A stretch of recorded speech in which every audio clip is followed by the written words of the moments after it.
कविता आगे बढ़, आगे बढ़, चल कविता, कविता आगे बढ़, आगे बढ़ कविता, आगे बढ़, आगे बढ़ कविता, आगे बढ़, आगे बढ़ कविता, चल कविता, चल, चल कविता। प्रवीण, तू अपनी बहन को कमजोर बना रहा है। ऐसा करेगा तो लड़ना कैसे सीखेगी? मैंने देखा तूने ग्रिप ढीला किया था। कविता, कहाँ मर गए दोनों? है? अपने बच्चों को काहे कोस रहे हैं? कोस रहे हैं? इतना देर से ग्राउंड में इंतजार कर रहे हैं, काहे नहीं भेजिए प्रैक्टिस करने के लिए? हम काहे रोकेंगे? अरे क्या हुआ? बाबा, भैया गिर गए थे, अब वो प्रैक्टिस नहीं कर पाएंगे। बैठाओ इसे, हम अभी हल्दी लेकर आते हैं। शाबाश बेटा, तुमसे यही उम्मीद की जा सकती है। हम तुम दोनों का गेम पर मेहनत कर रहे हैं ताकि स्कूल का कबड्डी टीम में तुम लोग का सिलेक्शन हो जाए, और तुम कबड्डी तो तब खेलेंगे ना जब ढंग का खुराक मिलेगा। आओ बैठो।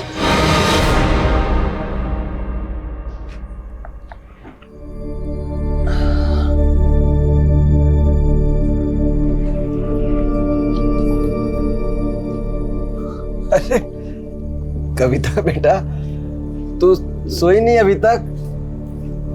बाबा, आप भैया से अभी भी नाराज हैं?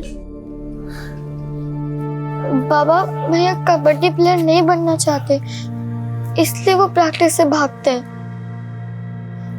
और तू कबड्डी प्लेयर बनेगी ना बेटा? तू अपने बाबा का सपना पूरा करेगी ना? हाँ बाबा, पर आप ये शराब पीना छोड़ दीजिए बाबा। हम अंदर से टूट रहे हैं बेटा, हम तुम लोग के लिए कुछ नहीं कर पाए ना, इसलिए शराब पी लेते हैं। पर प्रॉमिस, तू जिस दिन बड़ा कबड्डी प्लेयर बनेगी ना, हम शराब छोड़ देंगे।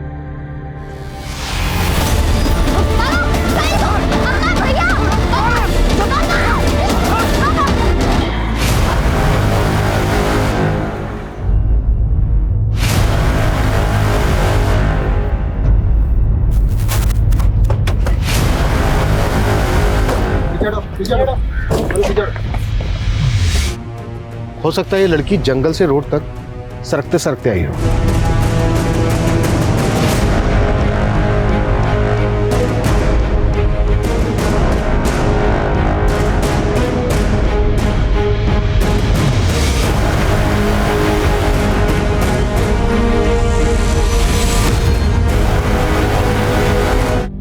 उधर शराब की बोतलें और खाना देखकर लगता है किसी शराबी जुआरी ने इस घटना को अंजाम दिया है।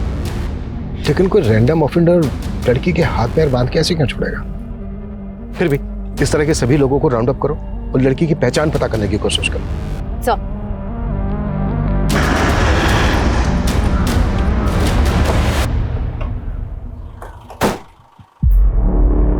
सर, लड़की की कंडीशन बहुत ही क्रिटिकल है। आई डोंट नो कि वो बचेगी भी या नहीं। बहुत ब्रुटैलिटी हुई है सर उसके साथ, गैंग हुआ है उसके साथ सर, जिससे का डीएनए वाइप आउट हो गया। सर बहुत टॉर्चर हुआ है उसके साथ। Sir I am very surprised, इतना सब कुछ हो जाने के बाद भी लड़की ने अपने सांसें नहीं टूटने दी। लड़की वाकई बहुत हिम्मत वाली है, तभी तो इतनी बुरी हालत होने के बावजूद खुद को 200 मीटर ड्रैग करते हुए रोड तक आ गई। लेकिन एक बात समझ में नहीं आ रही है, क्रिमिनल्स ने उसको इतना टॉर्चर किया, फिर उसको जिंदा क्यों छोड़ दिया होगा? अपने 2 लोगों की 12-12 घंटे की ड्यूटी यहाँ पे लगाओ। ये लड़की मुझे 24 घंटे। राकेश, फोटो लो।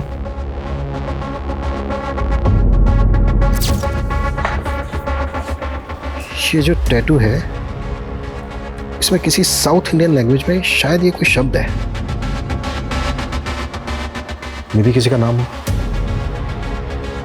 देखो, किसी मिसिंग कंप्लेन में इस तरह के टैटू का जिक्र है क्या? क्रिमिनल्स तक पहुंचने के लिए हमें इस लड़की की पहचान पता करना बहुत जरूरी है। पापा का सपना था कि तो स्कूल की कबड्डी टीम में चुनी जाए, लेकिन अब हाल ये है कि स्कूल का फीस नहीं भरा तो स्कूल से नाम कट जाएगा। भैया, क्यों ना हम पढ़ाई के साथ साथ कोई और काम ढूंढ ले? बाबा का सपना भी तो पूरा करना है।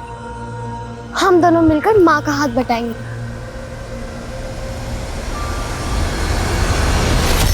ऊपर वाला बड़ा है निर्दयी। अब इस उम्र में तुझे विधवा कर दिया, ऊपर से दो बच्चों का भार। तू ना चिंता मत कर, हम सब सही कर देंगे तेरे साथ। तू ही पहुंचाए हमें इस हाल में, लेकिन तेरे इरादे हम कभी कामयाब नहीं होने देंगे। ये रस्सी डल गई, इसकी ऐंठन खत्म नहीं हो रही। तो रुक, अभी बताता हूँ तुझे मैं। सर, इस केस से जुड़ी कोई मिसिंग कंप्लेन तो नहीं मिली और उस लड़की की आइडेंटिटी पर भी कोई लीड नहीं मिल रही है। मैंने पता किया, उस लड़की के हाथ में जो टैटू है वो कन्नड़ में वेंकट लिखा है। हो सकता है किसी आदमी का नाम हो जो उसके बहुत अजीज हो। सर, हो सकता है वो लड़की कर्नाटका से यहाँ आई। मानसी, एक काम करो, उस लड़की की फोटोग्राफ साउथ इंडिया के पुलिस हेडक्वार्टर्स में सर्कुलेट करो। Yes doctor. व्हाट? कोमा में चली गई? डॉक्टर, जल्द से जल्द उस लड़की को कोमा से बाहर लाइए, इससे पहले कि क्रिमिनल्स अंडरग्राउंड हो जाएं। उसका स्टेटमेंट लेना हमारे लिए बहुत जरूरी है। सर, मैं अपनी पूरी कोशिश कर रही हूँ, लेकिन मैं ऐसा कह नहीं सकती कि मैं लड़की को बचा पाऊंगी या नहीं बचा पाऊंगी।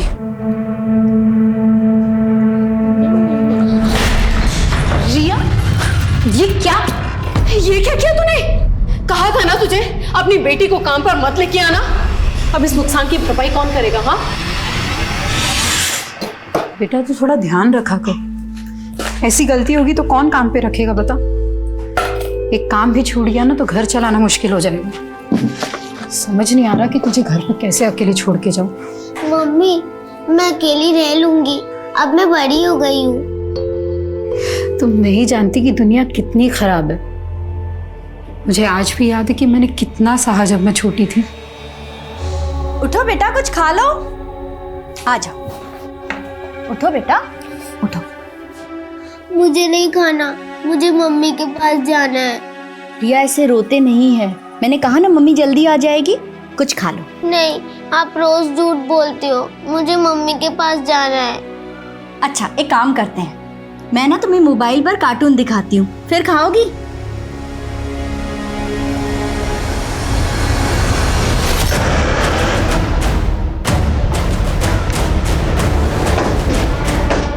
सर, मैं नंदा, मैंने ही आपको फ़ोन किया था। वो जब मैंने कविता की फ़ोटो देखी, कविता मेरी किराएदार है और यहाँ अपनी बच्ची के साथ रहती है। इधर आओ बेटा। सर, वो जब से कविता गई है तब से ही ऐसी डरी डरी सी ही रहती है। कविता का पति कहाँ रहता है? वो यहाँ नहीं रहता। कविता ने बताया था कि उससे पहले से ही अलग हो गई है। कविता के पति का नाम क्या है और कविता कहाँ की रहने वाली है? उसके पति का नाम तो मुझे नहीं पता। हाँ, कविता झारखंड की रहने वाली है। अच्छा, कविता के हाथ पे ना एक टैटू है जिसमें कन्नड़ में लिखा है वेंकट। आप किसी ऐसे वेंकट को जानती हैं जिसको कविता जानती हो? नहीं सर, मैं कविता के बारे में ज़्यादा नहीं जानती हूँ। अभी 4 महीने पहले ही वो यहाँ रहने के लिए आई थी। पर हाँ, उसका एक बड़ा भाई है और आखिरी बार वो उससे ही मिलने के लिए गई थी। हाँ कविता? दीदी, मैं अपने बड़े भैया से मिलने जा रही हूँ, आने में थोड़ी देर हो सकती है। आप तब तक रिया का ध्यान रखेंगे? हाँ हाँ बिल्कुल, अच्छे से रहना। बाय बेटा। बाय।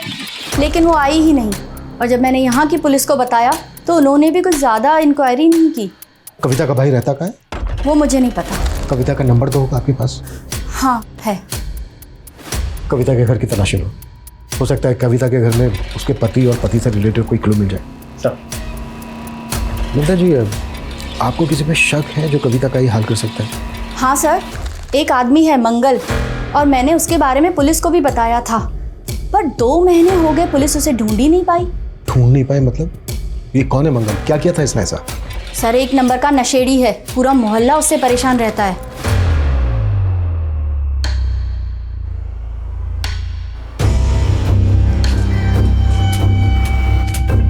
बेटा, आप अकेले खेल रही हो? तुम दोनों को अभी अंदर करवाती हूँ। रुको। ठीक हो तुम?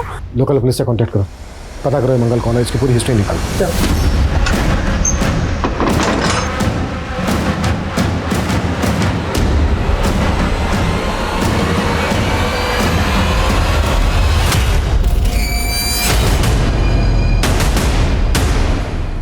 सर, गाजियाबाद पुलिस से मंगल और उसके दोस्त पिंटू का फोटो मिला है। कविता के गायब होने पर नंदा ने इन्हीं दोनों पर आरोप लगाया था। मंगल,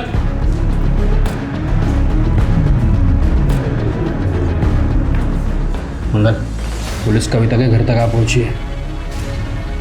मंगल और पिंटू की तलाश के साथ साथ हमें यह भी पता लगाना होगा कि कविता का पति इस वक्त कहाँ है।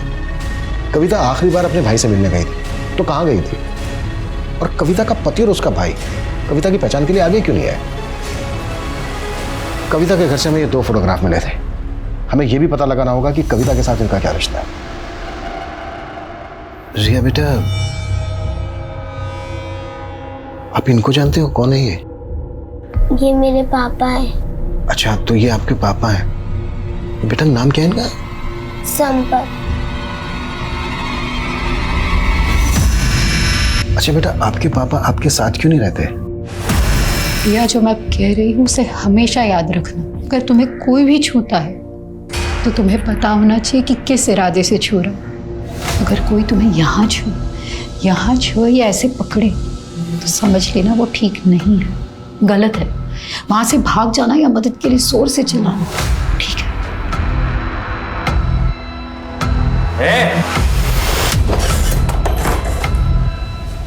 ये क्या ज्ञान दे रही है तू इसको? रिया तुम अंदर जाओ। मैं तो रिया को अच्छा ही ज्ञान दे रही हूँ, लेकिन आप क्या सिखा रहे हो रिया को? शराब पीकर घर आते हो, बीवी के रहते हुए पराई लड़कियों पे आंखें काटते हो। रिया पे क्या असर पड़ रहा है, कभी सोचा है आपने? चुप कर। तुझे अगर मेरे से इतनी दिक्कत हो रही है ना तो छोड़ के चली जा। क्यों पड़ी है हमें? हाँ, जल्दी चली जाऊंगी। वैसे भी ऐसे माहौल में मैं अपनी बेटी को नहीं पालना चाहती। जबान लड़ाती है। अच्छा बेटा, जब आप अपने पापा के साथ रहती थी तो कहाँ पर रहती थी? वो भगवती नगर। भगवती नगर में बेटा कहाँ पर? आपको पता मालूम है?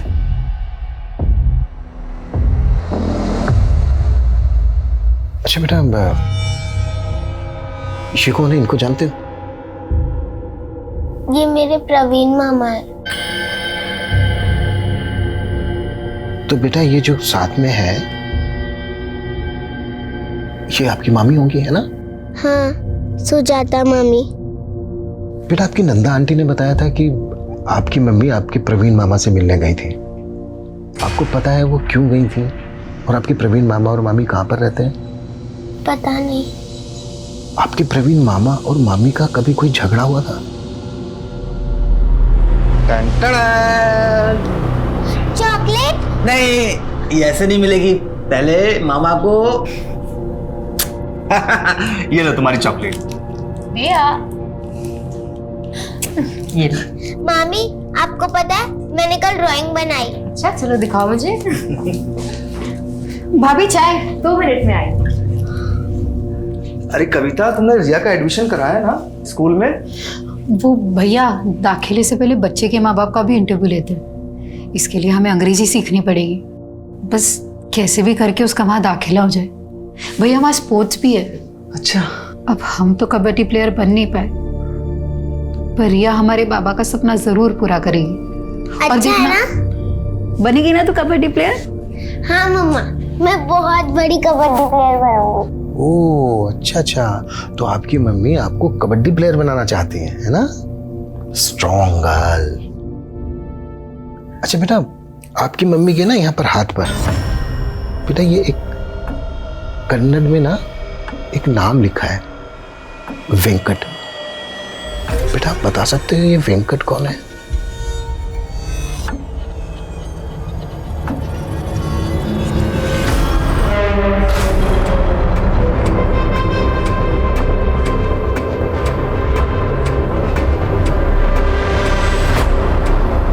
जी नमस्ते साहब, हम आपका जुगाड़ सेट कर दिए साहब, रात को पहुंच जाएगा आपके पास। जी साहब, हमारा भी ख्याल रखिएगा। सर, कविता का फोन 7 अगस्त को मीरा बाग में स्विच ऑफ हुआ और कविता हमें 11 अगस्त को डीवी कॉलोनी की बैक रोड पर मिली। पॉसिबल है 7 अगस्त से लेकर 11 अगस्त तक लगातार कविता को टॉर्चर किया जा रहा हो। अच्छा, कविता के कॉल रिकॉर्ड्स में कविता के पति संपत, उसके भाई प्रवीण और वेंकट के नंबर मिले क्या? इनके नंबर्स तो नहीं मिले, लेकिन सुजाता का नंबर मिला है। सुजाता ये कविता के भाई प्रवीण की वाइफ? Yes sir. सर ये नंबर पुरानी बस्ती मोहल्ला नीमसराय के एड्रेस पे रजिस्टर्ड है। एक और बात सर, सुजाता का नंबर 7 अगस्त को मीरा बाग में स्विच ऑफ हुआ और अभी तक बंद है। सुजाता और कविता का फोन एक साथ एक लोकेशन पे स्विच ऑफ होना, ये कोइंसिडेंस नहीं हो सकता। सुजाता से अच्छे से पूछताछ करनी होगी। और रिया ने हमें बताया कि जिया अपनी माँ और पिता संपत के साथ भगवती नगर में रहती थी। एक काम करो, भगवती नगर में संपत का फोटो सर्कुलेट करो, शायद संपत को लेकर वहां से कोई लीड मिल जाए। कविता और संपत 4 महीने पहले अलग हुए थे। पॉसिबल है ये संपत कविता के साथ इन 4 महीने से फोन कांटेक्ट में ना हो। कविता के 4 महीने पहले के कॉल रिकॉर्ड्स निकलवाओ, उसमें शायद हमें संपत, प्रवीण और वेंकट के नंबर मिल जाए। सर,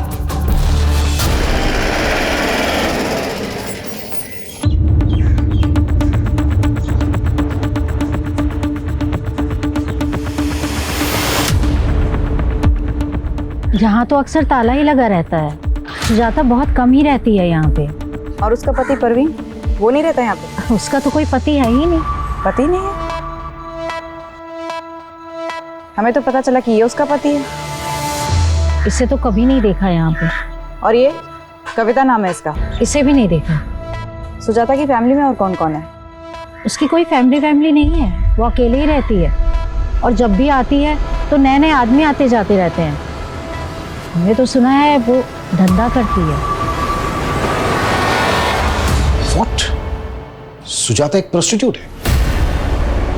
कविता और सुजाता का फोन एक साथ 7 अगस्त को मीराबाग में स्विच ऑफ हुआ था। मैंने कहा था ना, ये कोइंसिडेंस नहीं हो सकता।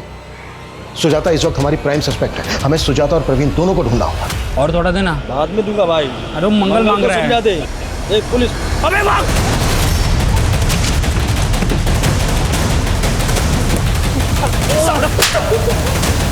ये बोल, कविता के साथ क्या क्या किया तूने और मंगल ने? अब मैंने कुछ नहीं किया कविता के साथ। वो मंगल ने कुछ किया होगा तो मुझे नहीं पता सर। मंगल का है? मैं नहीं जानता सर मंगल का है। जब तक ये मंगल का पता ना बता दे ना, कुत्ता साले को। साहब मैं सच में नहीं पता साहब। सर, स्कॉट सर्विसेज के एक वेब पोर्टल पर सुजाता का फोटो मिला, ये देखिए। बुक करो इसे और ट्रैप करो।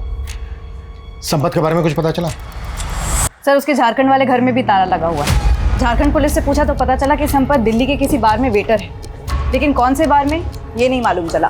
तो मालूम करो संपत क्यों और किस मकसद से गायब है। कहीं ऐसा तो नहीं है कि वो इस केस का राजदार है?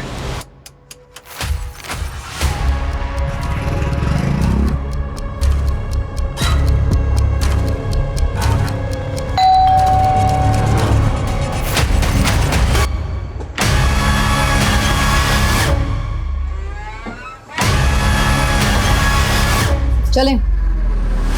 नहीं सर, आप जिस नंबर की बात कर रहे हैं वो मैंने ही इस्तेमाल करती थी। वो तो कविता का भाई प्रवीण इस्तेमाल करता था सर। तो प्रवीण कहाँ है? सर मुझे नहीं पता कहाँ है वो। देखो, हमें पता चला है कि तुम प्रवीण की वाइफ हो। हम तो सिर्फ अच्छे दोस्त थे, और प्रवीण तो किसी का पति बन ही नहीं सकता। क्यों? सर वो नामर्द है सर। प्रवीण नामर्द है? मैं झूठ नहीं बोल रही हूँ सर, इसीलिए तो वो सबसे अपनी पहचान छुपाता रहता था। लेकिन वो शुरू से ऐसा नहीं था सर, उसे नामर्द बना दिया गया था। मतलब? कविता और उसका परिवार झारखंड के एक छोटे से कस्बे में रहते थे। वहाँ पे ज़मीन के विवाद में कोई नारायण नाम का आदमी, उसने उसके बाप को मरवा दिया, और उसी आदमी ने उसकी माँ करने की भी कोशिश की। इसी बात का बदला लिया था वो लोग ने प्रवीण से। सर ये सब मुझे प्रवीण ने बताया था। सर उन दोनों के साथ कभी कुछ सही नहीं हुआ। वो बेचारे अपनी माँ को लेकर शहर आ गए। हमारे पड़ोस में ही रहते थे। उसकी माँ और उसकी बहन घर घर जाकर काम करके अपना गुजारा कर रहे थे वो लोग। और इस हादसे के बाद तो प्रवीण जैसे डिप्रेशन में चला गया था। कई सालों तक तो हमें लगता था कि प्रवीण को कोई दिमागी बीमारी है। वो इतना चुप चुप रहता था। सर कविता ने मुझे कभी नहीं बताया कि प्रवीण के साथ क्या हुआ है, लेकिन मैं मन ही मन प्रवीण को पसंद करती थी। और फिर एक दिन मैंने उसे बाजार में इसे देखा। जब उसकी माँ गुजर गई और कविता की भी शादी हो गई, उसके बाद तो प्रवीण और भी अकेला हो गया था। लेकिन मैंने एक सच्चे दोस्त के नाते उससे मिलना बंद नहीं किया। वो तो कविता की बेटी और उसके पति को भी अपनी सच्चाई नहीं बताया।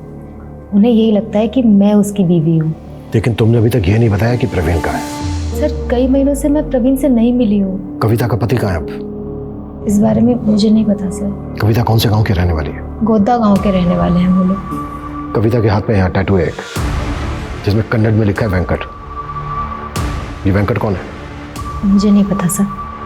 पता करो इस सुजाता की कहानी में कितनी सच्चाई है, या ये फिर अब भी हमें घुमा रही है। झारखंड पुलिस से कांटेक्ट करो। सर पल्लवी नाम की एक लॉयर है, कविता के बारे में कुछ बात करना चाहती है। पल्लवी? सर मैं वेकेशन पे गई थी, वापस आई तो पता चला कविता के साथ इतना सब कुछ हो गया। आप कविता को कैसे जानती हैं? मेरी क्लाइंट है वो सर। कविता क्लाइंट है आपकी? जी सर। कविता का हुआ था सर, और वो चाहती थी कि मैं उसका केस लड़ूं। किसने किया था? रामबाग पुलिस स्टेशन के कांस्टेबल मुकेश ने सर। कविता उसके घर पे काम करती थी और इसी ने कविता का रेप किया सर। एक पुलिस कांस्टेबल ने कविता किया था? जी हाँ सर, और उसके पति ने भी उस बेचारी का साथ नहीं दिया सर। ये आंसू बहा के मत दिखा। हाँ, क्या भरोसा, तू खुद सोई हो उसके साथ जाकर, और जब मन भर गया और लगा कि मुझे तेरे इस रिश्ते के बारे में पता चल जाएगा तो नाटक कर रही है। कैसे आदमी आप, मेरे साथ इतना सब गलत हुआ और मुझ पे इलाज लगा रहे। तो तेरी क्या आरती उतारूं मैं? चुप करके बैठ जा। और है ना, तू जानती है ना वो कितना पावरफुल आदमी है, कुछ नहीं कर सकती तू उसका। मैं चुप नहीं रहने वाली, चाहे आप मेरा साथ दे या ना दे, मैं इंसाफ लेके रहूंगी। तुम्हारा हुआ 16 फ़रवरी को, तुम पुलिस स्टेशन पहुंची 18 फरवरी को। 2 दिन क्यों चुप रही कविता? मैं बहुत डर गई थी मैडम, मुझे लगा कि मेरे पति मेरे साथ थाने चलेंगे, लेकिन मैं उस कांस्टेबल के बड़े साहब से भी थाने जाके मिली, लेकिन वो बोले कि मेरे मेडिकल रिपोर्ट में लिखा है कि मेरा भी नहीं हुआ। तुम्हारा होने के 2 दिन बाद तुम्हारा मेडिकल हुआ था ना, तो इसीलिए शायद मेडिकल रिपोर्ट में कंफर्म नहीं हुआ होगा। और तुम आई भी तो मेरे पास होने के 1 महीने बाद। तो क्या आप भी मेरी मदद नहीं करेंगे? उसकी आंखों में सच्चाई थी सर। ये केस मेरे लिए भी काफी मुश्किल था, पर मैंने तय कर लिया था कि मैं कविता का केस लड़ूंगी। आप जो ये कह रही हैं, आपके पास कोई एविडेंस है? इससे बड़ा क्या सबूत होगा सर? जब से मैंने कविता का केस लिया मुझे धमकियां मिल रही हैं। देख वकील, कविता का केस छोड़ दे, अगर उसका केस लड़ा ना तुझे रेप करके काट देंगे हम। कौन थे वो लड़के? उन दोनों की शक्ल नहीं देख पाई सर, दोनों ने हेलमेट पहन रखा था, पर हाँ मैंने बाइक का नंबर नोट किया सर, क्रॉस चेक भी किया मैंने आरटीओ से, नंबर प्लेट फेक था सर। मुझे यकीन है सर, ये दोनों भेजे हुए गुंडे ये मुकेश के ही थे। आज कविता भले ही कौमा में है सर, लेकिन मैं उसकी लड़ाई जारी रखना चाहती हूँ। आपसे बस यही उम्मीद है कि कविता को इंसाफ दिलाते टाइम आप ये नहीं देखेंगे कि आरोपी आप ही की तरह एक पुलिस वाला है। रिया, ये क्या किया तूने? कहा था ना तुझे अपनी बेटी को काम पर मत लेके आना। अब इस नुकसान की भरपाई कौन करेगा? हाँ, आखिरी बार बोल रही हूँ, इसे काम पे मत लेके आना। अरे इतना अच्छा शोपीस तोड़ दिया, देखो तो। बच्चे क्यों डांट रही हो तुम? है, छोटी सी चीज तो तोड़ी है। तू टेंशन मत ले, चाय बना के ला पहले। जी सर। सर, हमने इस केस को बहुत अच्छे से इन्वेस्टिगेट किया था। कविता के आरोपों में कोई सच्चाई नहीं थी, सरासर झूठ बोल रही थी वो। कहीं ऐसा तो नहीं है कि तुम कांस्टेबल मुकेश को बचा रहे हो? सर, मैं किसी को नहीं बचा रहा हूँ। हाँ, मुझे अभी पता चला है कि कविता के साथ हुआ है, I am sorry for that, लेकिन ये साबित नहीं हुआ था कि मुकेश ने कविता का किया था, बल्कि उसके पति ने भी उसके खिलाफ गवाही दी थी। क्या है ना साहब, मेरी बीवी हमारी बेटी को अंग्रेजी मीडियम में भेजना चाहती, तो इसलिए ज्यादा से ज्यादा पैसा जुटाने में लगी रहती है साहब। मतलब असल में कोई नहीं हुआ उसके साथ? वो बोल तो रही है उसका हुआ है, पर मुझे नहीं लगता। सर, जब कविता का हस्बैंड ही उस पर डाउट कर रहा था, हम भरोसा कैसे करते? और सर, उसके मेडिकल रिपोर्ट से भी यह स्पष्ट नहीं होता है कि उसके साथ हुआ था।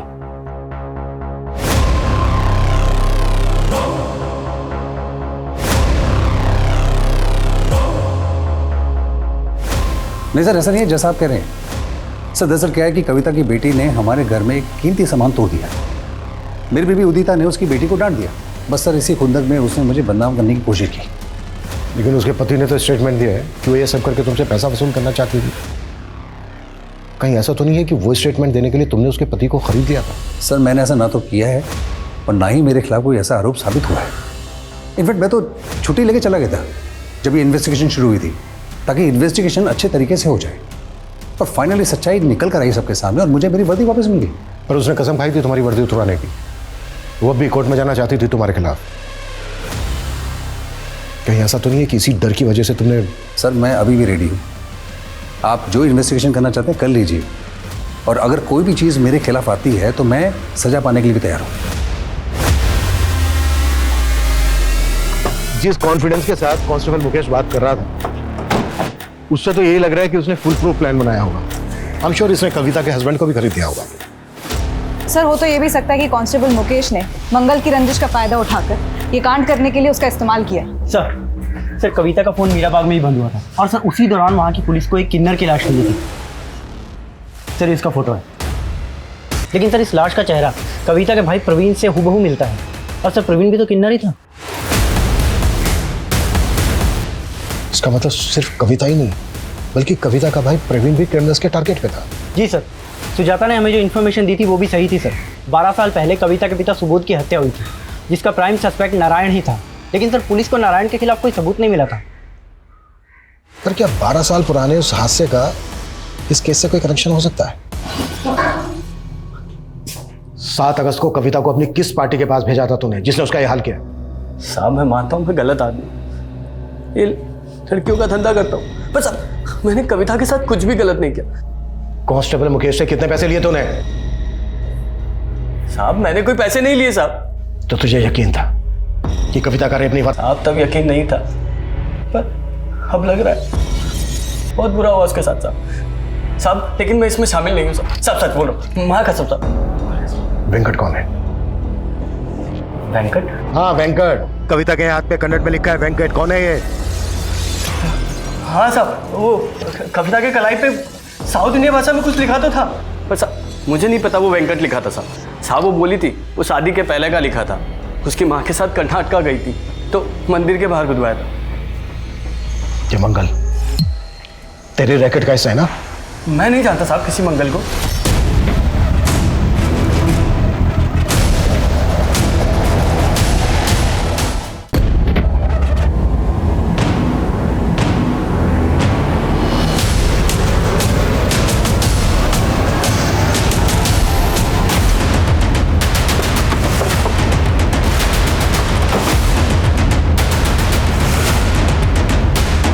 सर मेरा फ़ोन आया था सर, मैं बस 2 मिनट के लिए बाहर गया था, इतने में समझ नहीं आ रहा है कौन अंदर गया। तुम्हारे इस फोन और 2 मिनट के चक्कर में एक इंसान की जान चली गई। सीसीटीवी फुटेज निकलो। सर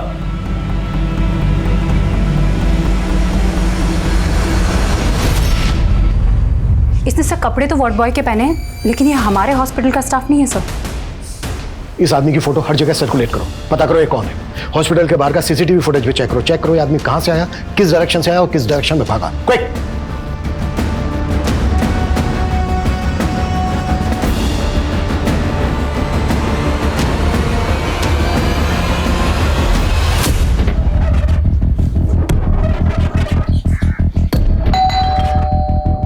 सर फोन ट्रेस हो गया है, उसकी लोकेशन।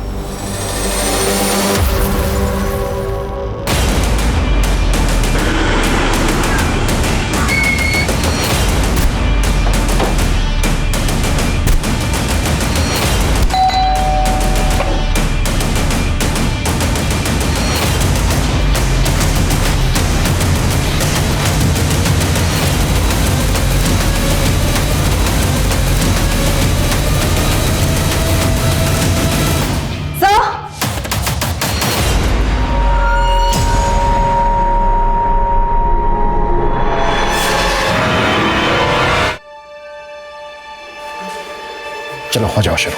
बताता हूँ सर, बताता हूँ सर। पहले हमने उसके भाई को मारा, हमने सोचा कहीं उसने मुंह खोल दिया तो, फिर हमने सोचा कि वो हॉस्पिटल में मर जाएगी, लेकिन फिर हमने सोचा उसे हॉस्पिटल में ही मार देते हैं। और ये सब तुमसे पल्लवी ने करवाया ना? हाँ। मैं नहीं जानती इसे। 2 लड़कों ने आपको जान से मारने की धमकी दी थी ना? हाँ। जरा ध्यान से देखिए, हो सकता है उन्हीं में से कोई एक हो सकता है। हाँ ये हो सकता है। सर एक बात है, ये पल्लवी मुझे कुछ ठीक नहीं लग रही है। एक काम करो, उसका फोन सर्विलेंस पे डाल दो। हेलो। पुलिस तुम्हारे ड्राइवर का फोटो घुमा के ढूंढ रही है। ज्यादा देर जिंदा नहीं रहना चाहिए वो। मार के गायब करो उसे। तुम इतनी भी चालाक नहीं हो कि हमें घुमा सको। क्यों क्या ऐसा? मैंने ये कविता केस ये सोच कर लिया था कि अगर मैं ये पुलिस कांस्टेबल मुकेश को सज़ा दिला देती हूँ तो बहुत जल्दी पॉपुलर हो जाऊंगी। लेकिन जैसे जैसे मैंने इसका केस स्टडी किया तो पता चला कविता को बेकसूर साबित करने के लिए इस केस में तो कुछ है ही नहीं, न गवाह ना सबूत। सोचा लैक ऑफ एविडेंस के चलते अगर मैं ये केस हार गई तो करियर बर्बाद हो जाता मेरा। इसीलिए मैं उस कविता को टालने लग गई थी। मैडम, आप इतने दिन से बोल रही है कि कोर्ट में अर्जी फाइल करेंगे, लेकिन अभी तक कुछ किया नहीं। हाँ तो टाइम लगता है ना कविता। लेकिन मुझे अभी आप पे भरोसा नहीं है। मैंने जो आपको फीस के पैसे दिए तो वो आप वापस कर दीजिए। तेवर ना जाके किसी और को दिखाना। जा, नहीं करते तेरे पैसे वापस। निकल चल। मुझे मालूम था आप यही बोलेंगे, इसलिए मैंने आपका वीडियो निकाला। ये देखिए, आप देखना कि मैं क्या करती हूँ। मैंने तो उसे यही जताया कि मैं उससे डर गई हूँ। उसे बोला अपने सारे पैसे आके लेके जा। लेकिन काम वाली बाई मेरे चेम्बर में घुस के मुझे आंखें दिखा रही थी। मुझसे बर्दाश्त नहीं हुआ। मैंने उसे मीरा बाग बुलाया और बोला आके अपने पैसे लेके जा। फिर मैंने अपने बॉयफ्रेंड गुलशन को भेजा। उसने उसे वहीं से उठाया और एक वकील के पेशे को बदनाम किया है तुमने, और तुम्हें इसके लिए जरा भी पछतावा नहीं है।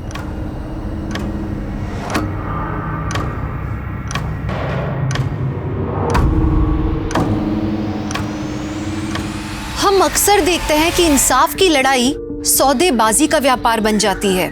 सच को अक्सर मक्कारी से दबा दिया जाता है, जो हमारे मन में कानून के लिए अविश्वास पैदा करता है। यही वजह है कि पल्लवी से धोखा खाने के बाद भी कविता ने कानून का दरवाजा नहीं ठकठकाया और उसके बाद उसके छल में फंसकर अपनी जान गंवा दी। लेकिन कविता का इंसाफ आज भी अधूरा है। मंगल तो पुलिस की गिरफ्त में आ गया, लेकिन मुकेश आज भी सलाखों के पीछे नहीं पहुंच पाया। कविता का अंत इसलिए भी दर्दनाक है क्योंकि उसकी बेटी रिया इतनी छोटी सी उम्र में अकेली हो गई। रिया का भविष्य कैसा होगा ये सोच के भी डर लगता है, क्योंकि इस दुनिया में एक बच्ची के लिए, एक औरत के लिए जैसे दिन ब दिन वहशियत बढ़ती ही जा रही है। लेकिन नहीं, अब और सहन नहीं करेंगे। औरत खुद के लिए अब अपनी दुनिया बदलेगी। एक औरत ही औरत का साथ देगी, तब असल में बदलाव होगा। तो चलिए, मैं दिव्यांका त्रिपाठी दहिया अब लेती हूँ आपसे विदा। फिर मिलूंगी एक नए केस के साथ। तब तक देखते रहिए क्राइम पेट्रोल सतर्क, विमेन अगेंस्ट क्राइम। एक औरत परिवार, अब हर औरत का भार। स्वस्थ रहिए, सतर्क रहिए। जय हिंद।